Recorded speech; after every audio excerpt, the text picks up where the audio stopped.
काम, क्रोध और लोभ के त्याग देने पर ही वह कर्म आरंभ होता है जो परम श्रेय को दिलाने वाला है। सांसारिक कर्मों में तो जो जितना व्यस्त है उसके पास काम, क्रोध और लोभ उतने ही अधिक सजे सजाए दिखते।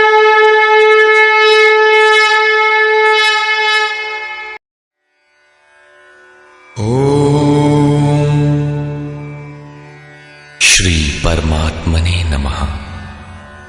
यथार्थ गीता श्रीमद् भगवद गीता उपशम।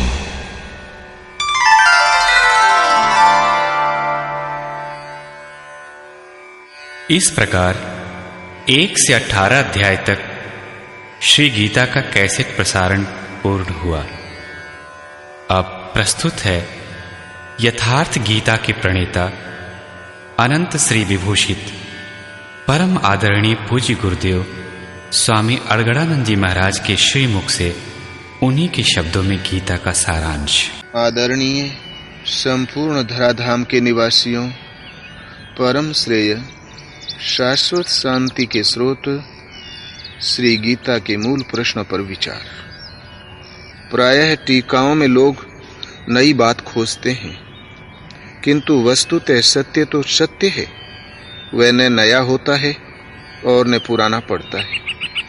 सत्य अपरिवर्तनशील है, तो कोई दूसरा कहे भी क्या? यदि कहता है तो उसने पाया नहीं। प्रत्येक महापुरुष यदि चलकर उस लक्ष्य तक पहुंच गया तो एक ही बात कहेगा। वह समाज के बीच दरार नहीं डाल सकता। यदि डालता है तो सिद्ध है उसने पाया नहीं। श्री कृष्ण भी उसी सत्य को कहते हैं जो पूर्व मनुष्यों ने देखा था, पाया था, और भविष्य में होने वाले महापुरुष भी यदि पाते हैं तो यही कहेंगे। महापुरुष और उनकी कार्य प्रणाली। महापुरुष दुनिया में सत्य के नाम पर फैली और सत्य सी प्रतीत होने वाली कुरीतियों का शमन करके कल्याण का पथ प्रशस्त कर देते हैं। ये पथ भी दुनिया में पहले से रहता है, किंतु उसी के समांतर उसी की तरह भासने वाले अनेक पथ प्रचलित हो जाते हैं। उनमें से सत्य को छांटना कठिन हो जाता है कि वस्तुतः सत्य है क्या। महापुरुष सत्य स्थित होने से उनमें सत्य की पहचान करते हैं, उसे निश्चित करते हैं और उस सत्य की ओर अभिमुख होने के लिए समाज को प्रेरित करते हैं। यही राम ने किया, महावीर ने किया, यही महात्मा बुद्ध ने किया, यही ईसा ने किया और यही प्रयास मोहम्मद ने किया। कबीर, गुरु नानक इत्यादि सब ने यही किया। महापुरुष जब दुनिया से उठ जाता है तो पीछे के लोग उसके बताए मार्ग पर न चलकर उसके जन्म स्थल, मृत्यु स्थल और उन स्थलों को पूजने लगते हैं जहां वे गए थे। क्रमशः वे उनकी मूर्ति बनाकर पूजने लगते हैं। यद्यपि आरंभ में वे उनकी स्मृति ही संजोते हैं, किंतु कालांतर में भ्रम में पड़ जाते हैं और वही भ्रम रूढ़ी का रूप ले लेता है। योगेश्वर श्री कृष्ण ने भी तत्सामयिक समाज में सत्य के नाम पर पनपे हुए रीति रिवाजों का खंडन करके समाज को प्रशस्त पथ पर खड़ा कर दिया। अध्याय 2:16 में उन्होंने कहा, अर्जुन, असत वस्तु का तो अस्तित्व नहीं है और सत का तीनों कालों में अभाव नहीं है।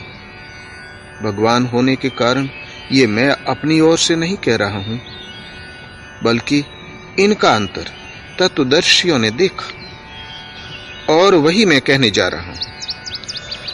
13वें अध्याय में उन्होंने क्षेत्रज्ञ का वर्णन उसी प्रकार किया जो ऋषि भीर बहुधा गीतम ऋषियों द्वारा प्रायः गाया जा चुका था। 18वें अध्याय में त्याग और संन्यास का तत्व बताते हुए उन्होंने 4 मतों में से एक का चयन किया और उसे अपना समर्थन दिया। संन्यास। कृष्ण काल में अग्नि को न छूने वाले तथा चिंतन का भी त्याग करके अपने को योगी सन्यासी कहने वालों का संप्रदाय भी पनप रहा था। उसका खंडन करते हुए उन्होंने स्पष्ट किया कि ज्ञान मार्ग तथा भक्ति मार्ग दोनों में से किसी भी मार्ग के अनुसार कर्म को त्यागने का विधान नहीं। कर्म तो करना ही होगा। कर्म करते करते साधना इतनी सूक्ष्म हो जाती है कि सर्व संकल्पों का अभाव हो जाता है। वह पूर्ण संन्यास है। बीच रास्ते में संन्यास नाम की कोई वस्तु नहीं है। केवल क्रियाओं को त्याग देने से तथा अग्नि न छूने से न तो कोई सन्यासी होता है और न योगी, जिसे अध्याय 2, 3, 5, 6 और विशेषकर 18वें अध्याय में देखा जा सकता है। कर्म। ऐसी ही भ्रांति कर्म के संबंध में भी मिलती है। अध्याय 2:39 में उन्होंने बताया कि अर्जुन, अब तक वह बुद्धि तेरे लिए सांख्य योग के विषय में कही गई और अब इसी को तू निष्काम कर्म के विषय में सुन। इससे युक्त होकर तू कर्मों के बंधन का अच्छी तरह नाश कर सकेगा। इसका थोड़ा भी आचरण महान जन्म मरण के भय से उद्धार कराने वाला होता है।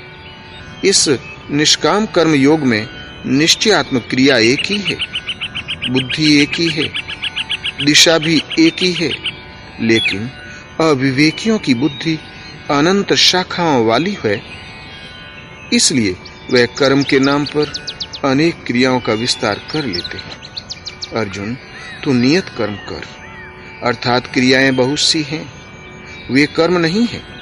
कर्म कोई निर्धारित दिशा है। कर्म कोई ऐसी वस्तु है जो जन्म जन्मांतरों से चले आ रही शरीरों की यात्रा का अंत कर देता है। यदि एक भी जन्म लेना पड़ा तो यात्रा पूरी कहां हुई। यज्ञ, वह नियत कर्म है कौन सा? श्री कृष्ण ने स्पष्ट किया कि यज्ञार्थात कर्मणो अन्यत्र लोकोयम कर्म बंधनः। अर्जुन, यज्ञ की प्रक्रिया ही कर्म है। इसके अतिरिक्त दुनिया में जो कुछ किया जाता है वह इसी लोक का बंधन है, न कि कर्म। कर्म तो इस संसार बंधन से मोक्ष दिलाता है। अब वह यज्ञ क्या है जिसे क्रियान्वित करें तो कर्म संपादित हो। अध्याय 4 में श्री कृष्ण ने 13-14 तरीके से यज्ञ का वर्णन किया, जो सब मिलाकर परमात्मा में प्रवेश दिलाने वाली विधि विशेष का चित्रण है। योग की क्रिया है जो श्वास से, ध्यान से, चिंतन और इंद्रिय संयम इत्यादि से सिद्ध होने वाला है। श्री कृष्ण ने यह भी स्पष्ट कर दिया कि भौतिक द्रव्यों से इस यज्ञ का कोई संबंध नहीं है। भौतिक द्रव्यों से सिद्ध होने वाले यज्ञ अत्यल्प है। आप करोड़ का ही हवन क्यों न करें। संपूर्ण यज्ञ मन और इंद्रियों की अंतः क्रिया से सिद्ध होने वाले हैं।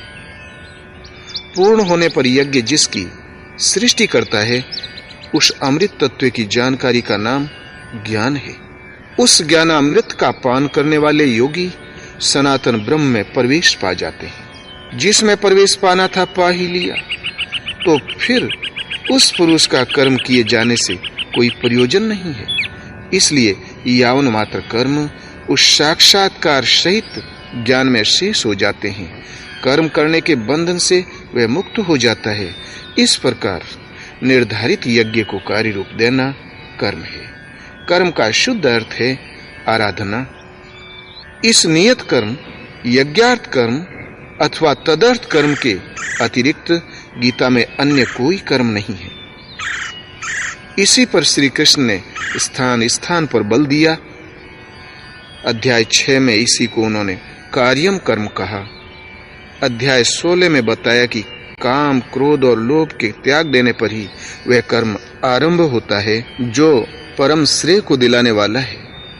सांसारिक कर्मों में तो जो जितना व्यस्त है, उसके पास काम, क्रोध और लोभ उतने ही अधिक सजे सजाए दिखते हैं। इसी नियत कर्म को उन्होंने शास्त्र विधानोक्त कर्म की संज्ञा दी।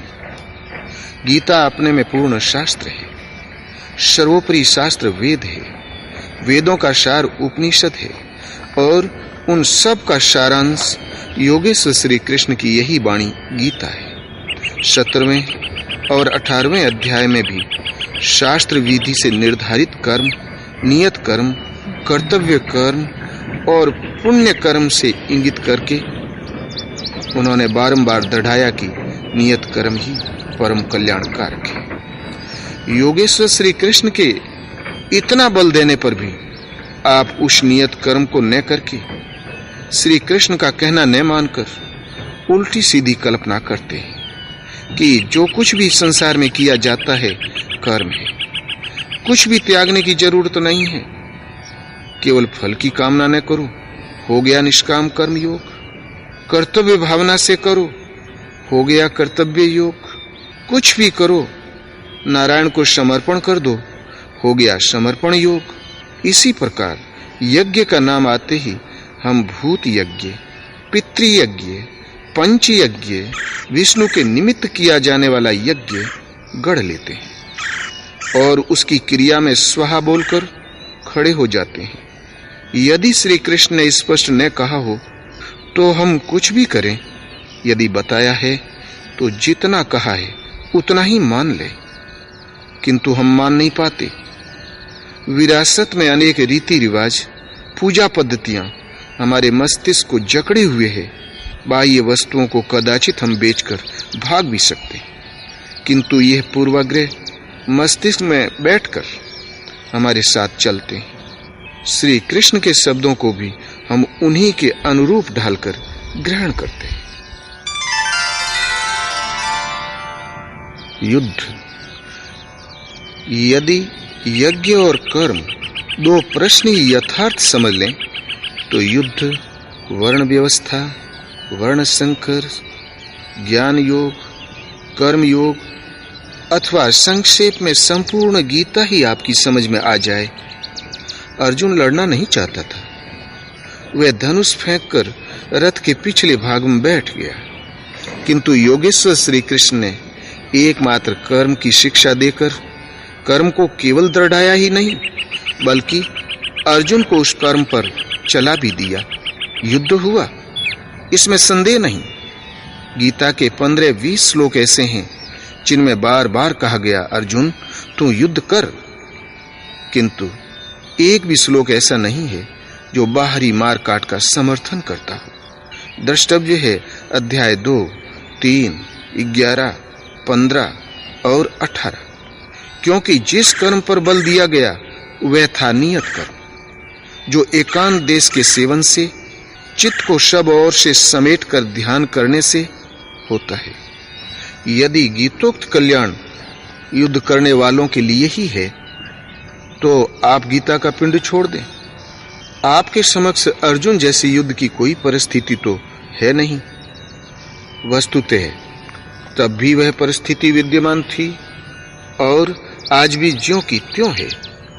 जब चित्त को सब ओर से समेटकर आप हृदय देश में ध्यान करने लगेंगे तो काम, क्रोध, राग, द्वेष आदि विकार आपके चित्त को टिकने नहीं देंगे। उन विकारों से संघर्ष करना, उनका अंत करना ही युद्ध है। विश्व में युद्ध होते ही रहते हैं, किंतु उससे कल्याण नहीं अपितु विनाश होता है। उसे शांति कह लें अथवा परिस्थिति, अन्य कोई शांति इस दुनिया में नहीं मिलती। शांति तभी मिलती है जब ये आत्मा अपने शाश्वत को पाले। यही एकमात्र शांति है जिसके पीछे अशांति नहीं है, किंतु ये शांति साधन गम्य है। उसी के लिए नियत कर्म का विधान है। वर्ण, उस कर्म को ही 4 वर्णों में बांटा गया। चिंतन में लगते तो सभी हैं, किंतु कोई श्वास प्रश्वास की गति रोकने में सक्षम होगा तो कोई आरंभ में 2 घंटे चिंतन में बैठकर 10 मिनट भी अपने पक्ष में नहीं पाता। ऐसी स्थिति वाला अल्पज्ञ साधक शूद्र श्रेणी का है। वह अपनी स्वाभाविक क्षमता के अनुसार परिचर्या से ही कर्म आरंभ करे। क्रमशः वैश्य, क्षत्रिय, और विप्र श्रेणी की क्षमता उसके स्वभाव में ढलती जाएगी।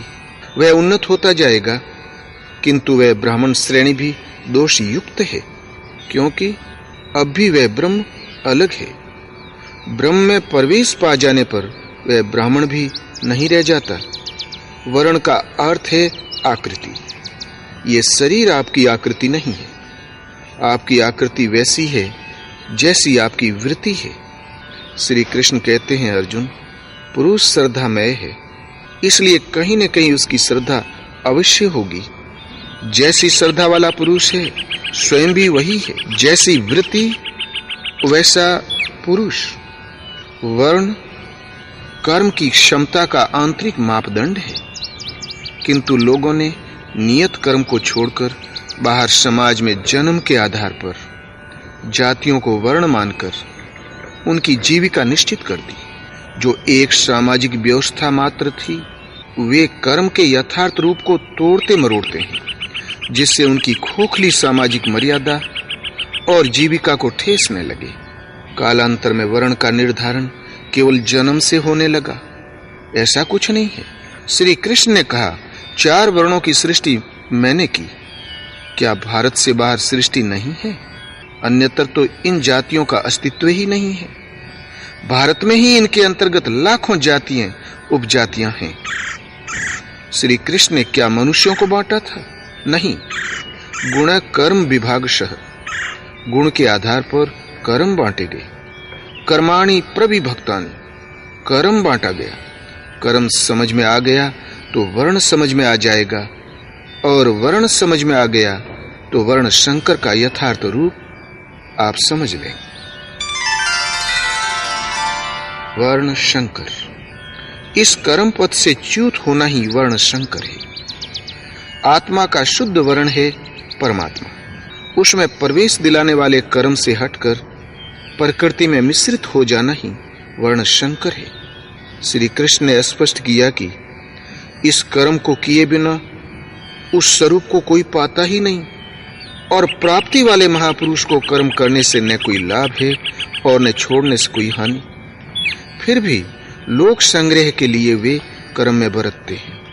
उन महापुरुषों की तरह मुझे भी प्राप्त होने योग्य कोई वस्तु अप्राप्त नहीं है, फिर भी मैं पीछे वालों के हित की इच्छा से कर्म में ही बरतता हूँ। यदि न करूं तो सभी वर्ण संकर हो जाएं। स्त्रियों के दूषित होने से वर्ण संकर होना तो सुना गया, किंतु यहाँ श्री कृष्ण कहते हैं कि स्वरूपस्थ महापुरुष कर्म न करे तब लोग वर्ण संकर हो जाते हैं। उस महापुरुष की नकल करके आराधना बंद कर देने से वे प्रकृति में भटकते रहेंगे, वर्ण संकर हो जाएंगे, क्योंकि इस कर्म को करके ही उस परम निष्कर्म्य की स्थिति को, अपने शुद्ध वर्ण परमात्मा को पाया जा सकता है। ज्ञान योग तथा कर्म योग। कर्म एक ही है, नियत कर्म, आराधना, किंतु उसे करने के दृष्टिकोण 2 हैं। अपनी शक्ति को समझकर हानि लाभ का निर्णय लेकर इस कर्म को करना ज्ञान योग है।